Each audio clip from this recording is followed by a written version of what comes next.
How can one deal with weeds, especially in a small area? That's the nemesis of many gardeners, that they quit because they can't figure out what they're doing wrong because the weeds keep coming. Yeah, so it's a multi, I think there's multiple reasons why you could end up with a lot of weeds. Some of it I think is the gardener's fault, and some of it I think is sort of the fault of the environment. I certainly like to garden in a way that doesn't leave much room for weeds, and shades out the soil.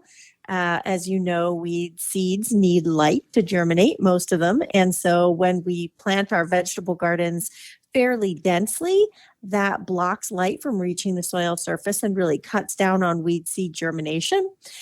That's one reason. The other reason I think is people are sometimes tilling and disturbing their soil when it doesn't really need to be tilled and disturbed. And when that happens, you bring weed seeds that were once buried way down deep in the profile of the soil up to the surface where they can quickly germinate. So rather than tilling so much, I think it's a much better idea to get some mulch on top to further bury those seeds. Instead of rise them up to the surface, we're going to bury them down deeper. So a layer of shredded leaves or straw, or a thick layer of high quality finished compost. All of those serve as a really nice layer of mulch for the vegetable garden that can help limit weeds. Well, two follow-up questions on that. Now, correct me, some seeds can lay dormant for over 80 years. Is this an accurate time frame?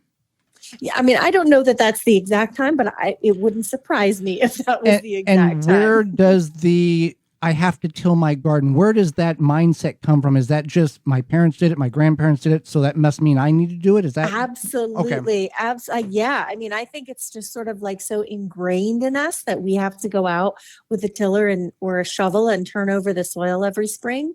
When there's so much fabulous new research that has come out in the last probably decade or 2 decades that talk about leaving the network of fungal hyphae and good critters that live in the soil, leaving that network intact, and don't disturb it. And that will enable us to be better gardeners. It enables our plants to better access nutrients out of the soil. And of course, it keeps those weed seeds buried down deep. For more information, please visit thewisconsinvegetablegardener.com.